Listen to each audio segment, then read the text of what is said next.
A gruesome story leads off our newscast. Milwaukee police found body parts in a North Side apartment, and now they wonder if they've uncovered some kind of death factory. This was the scene earlier this morning.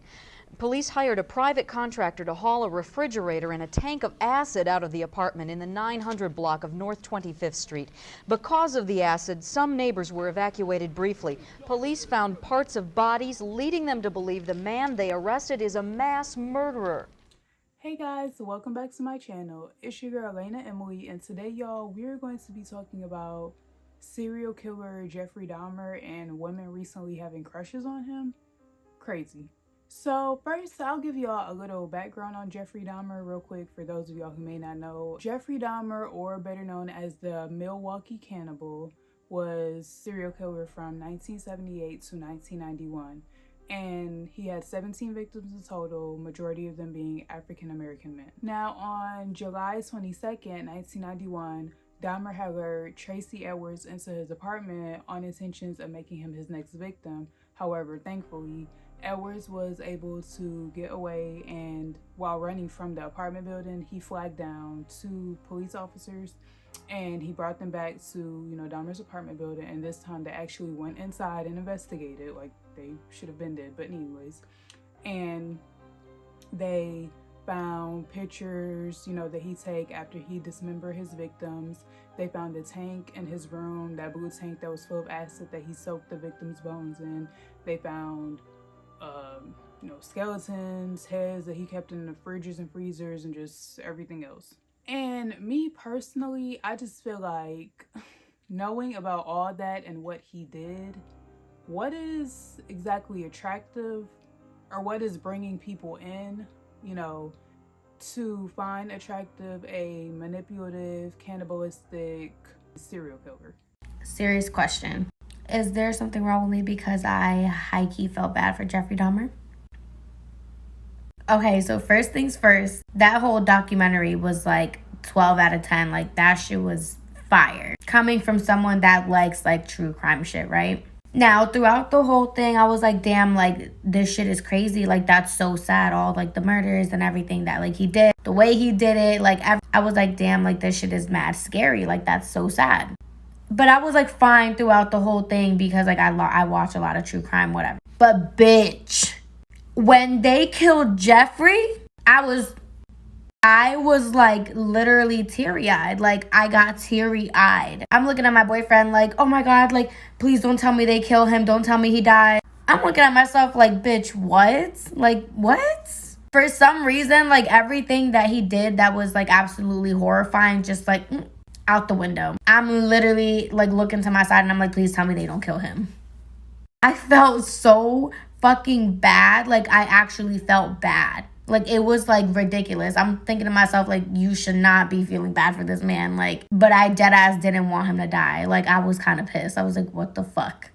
Now, I understand like feeling bad for him to an extent, i.e. the child him. I understand feeling bad for the child him, because I am a firm believer that however you are raised, what is instilled in you, the environment you grow up in, blah, blah, blah, that will play a big part in how you turn out as an adult, especially if you do carry past childhood traumas into your adulthood and, you don't try to get help with them or talk to anybody about it and just try to handle it alone or just keep everything bottled up in, like how he did. So I do feel bad for the child him. However, once he turned 18, and made that personal decision to kill that boy, Steve Hicks, all that feeling bad for him or whatever went out the window. Like I said, no one wants to acknowledge what they've been through, and him taking all that stuff that he learned from his father, from school, as far as dissecting the different animals and things, and then taking all he had learned in the army, well, that was like for his future victims, not with Steve Hicks, but he was so lonely that he just decided to take everything that he learned and literally use it on people. I think they showed in that series made about him on Netflix, and then in a few other documentaries like, that I've seen in the past or whatever, he would do that stuff on animals. But yeah, he just got so lonely that as he was getting older, he just decided to actually use this on real people, and you don't do that. A lot of people have very effed up childhoods, but you don't see them turning to serial killing. That's just not where you want to end up and, you know, take all that bottled up stuff and just end up doing. What is unusual to see is that many of the onlookers are women, young women, contemporaries of the 5 Florida State sorority sisters who were assaulted in their beds a year and a half ago. Every time he turns around, I kind of get that feeling, oh no, you know, he's gonna get me next, you know. But yet you're fascinated by him. Very, very. Every night when I go to bed, I just, you know, get very scared. I shut my door and lock him, you know.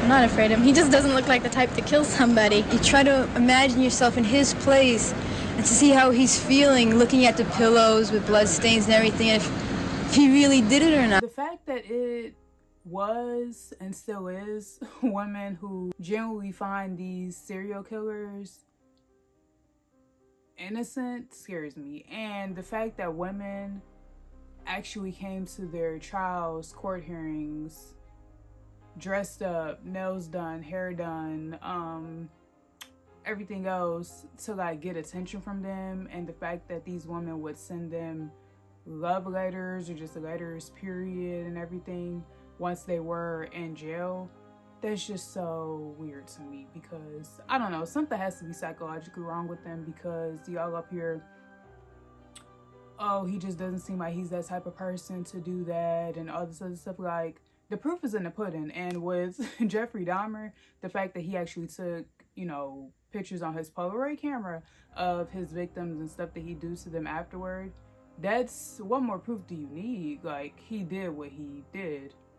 And I know that in the past more is when those serial killers would get those letters and, you know, people coming out saying that they think that they're innocent and all that stuff, because, you know, obviously that's when they, in the past, is, you know, when they were actually in prison and, you know, still here living and everything. But I never would have thought that that whole fangirl base or whatever that they have, and it's so weird to me how a serial killer can have a fan base. I never thought that would have carried over into like 20 plus years later.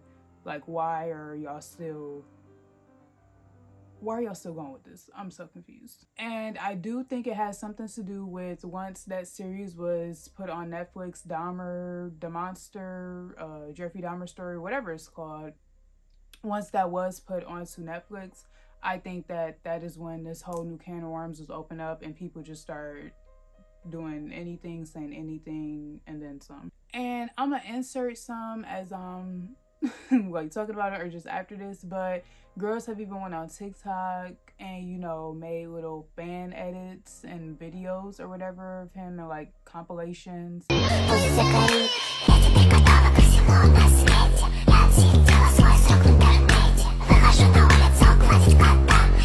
I'm a bad guy. Hello, darling.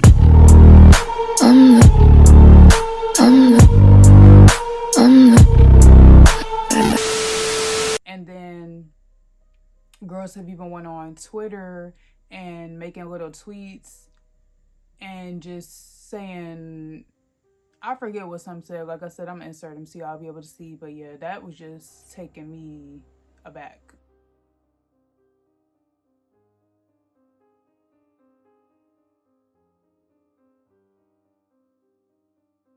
And then I've also seen videos on TikTok of guys dressing up as him.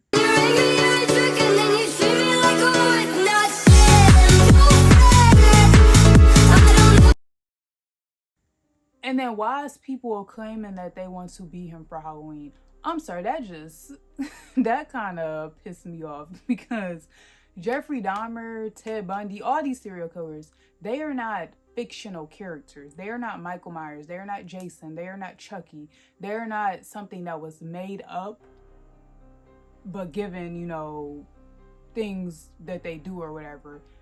This is a real life person like us in the flesh and blood, real life, that made that personal choice to just start going out, killing people and causing people like real actual harm and like enjoying it and, you know, getting addicted to it and stuff like that.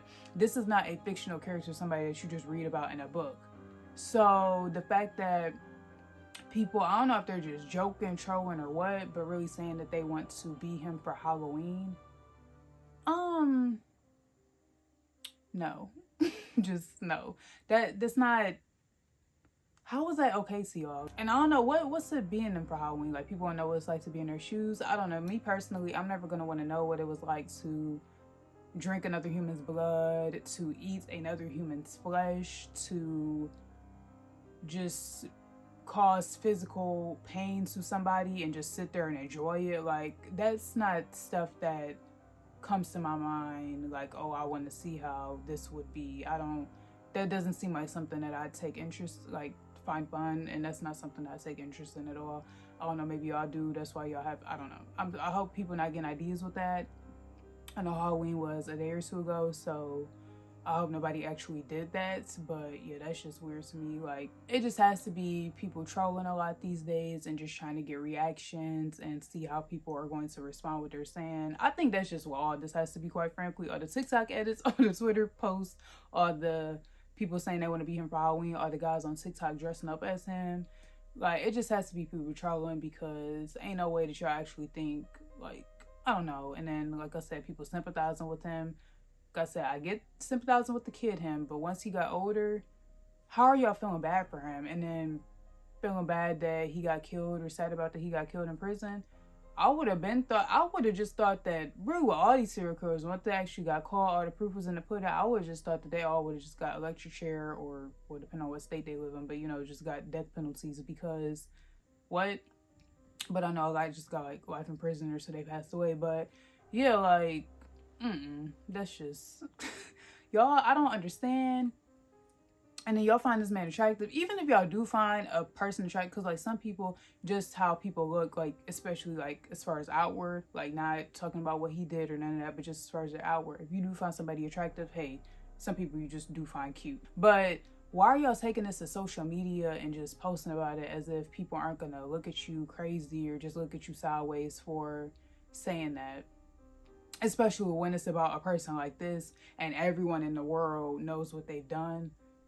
Y'all know what type of reaction or response y'all gonna get, so I don't even, like, see how that would be in your minds to be okay. But yeah, so that's all I gotta say about this, though. Just leave in the comments how y'all feel, and if y'all did enjoy this video, though, don't forget to like, comment, and subscribe, and turn on that bell so y'all will be notified when I do post more content. And yeah, I'll see y'all in the next video. Peace out. My darling, I love you, I love you, I love you, I love you, I love you, I love you.